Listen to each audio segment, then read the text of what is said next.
स्वागत and welcome. आशा करता हूँ आप सभी मस्त होंगे, स्वस्थ होंगे और आपकी तैयारी भी बहुत बढ़िया चल रही होगी।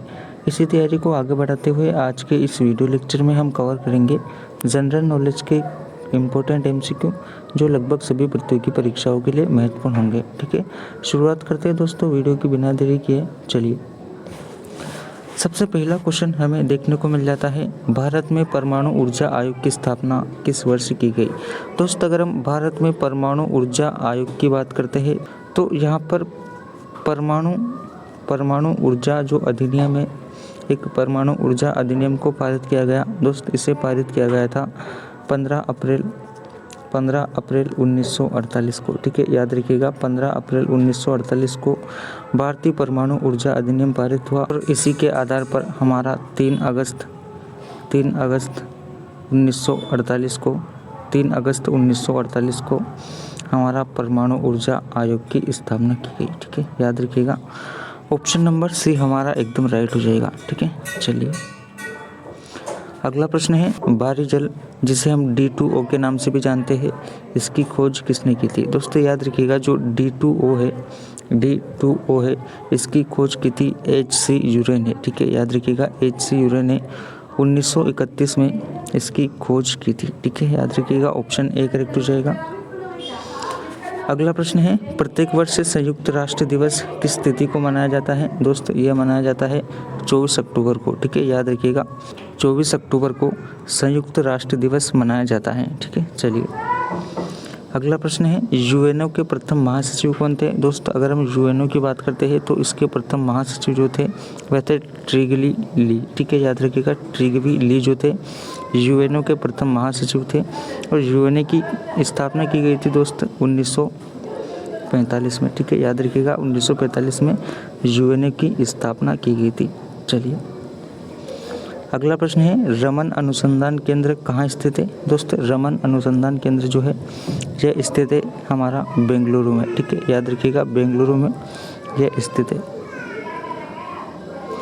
अगला प्रश्न है, यूएनओ की कार्यकारी भाषा कौन सी है। दोस्त, अगर हम यूएनओ की कार्यकारी भाषा की बात करते हैं तो यह मुख्य रूप से अंग्रेजी एवं फारसी भाषा में काम करती है। याद रखिएगा, यानी हमारा ऑप्शन नंबर डी जो है एकदम राइट आंसर हो जाएगा, यानी ए व बी दोनों ऑप्शन हमारे सही होंगे। ठीक है, चलिए अगला प्रश्न है, कौन सी पंचवर्षीय योजना पूरी तरह से असफल रही। दोस्त, जो भारत की ऐसी कौन सी पंचवर्षीय योजना थी जो पूरी तरह से असफल रही थी। दोस्त, याद रखिएगा हमारी जो चौथी पंचवर्षीय योजना थी वह पूरी तरह से असफल रही थी।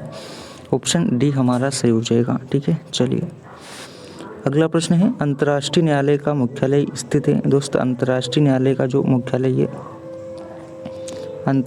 राष्ट्रीय न्यायालय का जो मुख्यालय है वह स्थित है हमारा नीदरलैंड में। ठीक है, नीदरलैंड में यह स्थित है। ऑप्शन ए हमारा एकदम राइट हो जाएगा। अगले प्रश्न की बात कर लेते हैं। अगले प्रश्न आ जाता है, संयुक्त राष्ट्र संघ यानी यूएनओ में हिंदी में भाषण देने वाला प्रथम व्यक्ति कौन है। दोस्तों, जो यूएनओ है उसमें जो हिंदी में भाषण देने वाला भारत का प्रथम व्यक्ति है वह है हमारे प्रिय प्रधानमंत्री जी अटल बिहारी वाजपेयी। ठीक है, याद रखिएगा अटल बिहारी वाजपेयी ऐसे व्यक्ति थे जिन्होंने यूएनओ में पहली बार हिंदी में भाषण दिया था। ठीक है, ऑप्शन सी करेक्ट हो जाएगा। अगला प्रश्न है, वर्तमान में यूएनओ में कुल कितने सदस्य हैं। दोस्तों, याद रखिएगा यूएनओ में वर्तमान में कुल सदस्यों की जो संख्या है वह है 193। याद रखिएगा 193 जो है वर्तमान में यूएनओ में कुल सदस्य शामिल है। ऑप्शन नंबर सी हमारा एकदम राइट हो जाएगा। चलिए अगला प्रश्न है, इंदिरा गांधी परमाणु अनुसंधान केंद्र कहाँ स्थित है। दोस्तों, जो इंदिरा गांधी परमाणु अनुसंधान केंद्र है वह स्थित है हम कलपक्कम में। ठीक है, याद रखिएगा यह स्थान आ जाता है हमारा चेन्नई जो चेन्नई है उससे लगभग 80 किलोमीटर दूर जो है ये कलपक्कम स्थित है। ठीक है, ऑप्शन ए करेक्ट हो जाएगा। अगला प्रश्न है, सुरक्षा परिषद में अस्थायी सदस्यों का कार्यकाल कितने वर्षों का होता है। दोस्तों, अगर हम सुरक्षा परिषद की बात करते हैं तो इसमें जो अस्थायी सदस्य जो होते हैं इनका कार्यकाल होता है दोस्त 2 वर्ष का। ठीक है, याद रखिएगा 2 वर्ष का इनका कार्यकाल होता है। हमारा ऑप्शन नंबर डी एकदम राइट हो जाएगा। ठीक है, चलिए अगला प्रश्न है, सुरक्षा परिषद में कुल कितने सदस्य देश होते हैं। दोस्तों, जो सुरक्षा परिषद होते हैं उसमें कुल सदस्यों की जो संख्या होती है वह होती है 15, ठीक है, याद रखिएगा 15 सदस्य होते हैं। इसमें से कुल 5 सदस्य जो होते हैं, 5 सदस्य जो होते हैं वह स्थायी होते हैं, ठीक है, याद रखिएगा 5 सदस्य जो होते हैं वह स्थायी होते हैं और बाकी 10 सदस्य अस्थायी होते हैं, ठीक है, इनका परिवर्तन किया जाता है, ठीक है, याद रखिएगा। ऑप्शन सी एकदम राइट आंसर हो जाएगा। अगला प्रश्न देख लेते हैं। अगला प्रश्न आ जाता है, रावत भाटा परमाणु विद्युत घर किस राज्य में स्थित है? दोस्तों अगर हम रावत भाटा की बात करते हैं तो ये आ जाता है हमारे पास राजस्थान में, ठीक है, राजस्थान का जो कोटा जिला है, ठीक है, कोटा जिला है उसके नज़दीकी ये स्थित है, जिसे हम रावत भाटा परमाणु विद्युत घर के नाम से जानते हैं, ठीक है। चलिए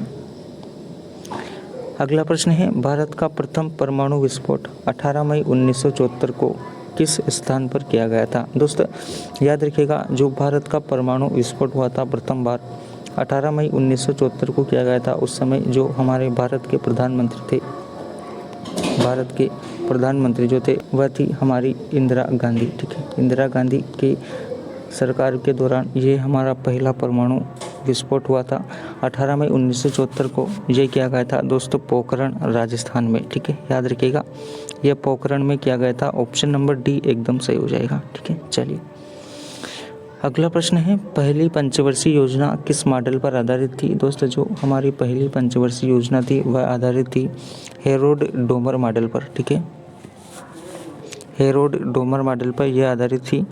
ऑप्शन नंबर ए हमारा एकदम सही आंसर हो जाएगा, ठीक है। चलिए अगला प्रश्न है, दुनिया का पुलिसमैन किसे कहा जाता है? दोस्तों दुनिया का पुलिसमैन कहा जाता है सुरक्षा परिषद को, ठीक है, ऑप्शन सी एकदम सही आंसर हो जाएगा। अगला आ जाता है, भारत का प्रथम भारी जल संयंत्र कहाँ पर स्थापित किया गया है? दोस्तों जो भारत का प्रथम भारी जल संयंत्र है वह स्थापित किया गया है नांगल, ठीक है, नांगल पंजाब में स्थापित किया गया है। ऑप्शन डी एकदम सही हो जाएगा। अगला प्रश्न है, अंतर्राष्ट्रीय न्यायालय में न्यायाधीशों की संख्या कितनी होती है? दोस्तों जो अंतर्राष्ट्रीय न्यायालय है उसमें न्यायाधीशों की संख्या होती है कुल 15, ठीक है, याद रखिएगा 15 जो है वह अंतर्राष्ट्रीय न्यायालय में कुल न्यायाधीशों की संख्या होती है, ठीक है। चलिए अगला प्रश्न है, संयुक्त राष्ट्र संघ में सर्वाधिक बार वीटो का प्रयोग करने वाला देश कौन सा है? दोस्तों संयुक्त राष्ट्र संघ में सबसे अधिक बार वीटो का प्रयोग रूस ने किया है, रूस ने किया है, याद रखिएगा ऑप्शन बी सही हो जाएगा। हमारा अंतिम प्रश्न है, बान की मून किस देश के निवासी है? दोस्तों जो बान की मून है ये संयुक्त राष्ट्र के एक महासचिव रह चुके हैं, ये निवासी है दक्षिण कोरिया के, ठीक है, याद रखिएगा दक्षिण कोरिया के ये निवासी है। ऑप्शन डी हमारा सही हो जाएगा। आशा करता हूँ आप सभी को वीडियो पसंद आया होगा। अगर अच्छा लगे तो चैनल को सब्सक्राइब कर देना और वीडियो को शेयर एवं लाइक कर देना। Take care.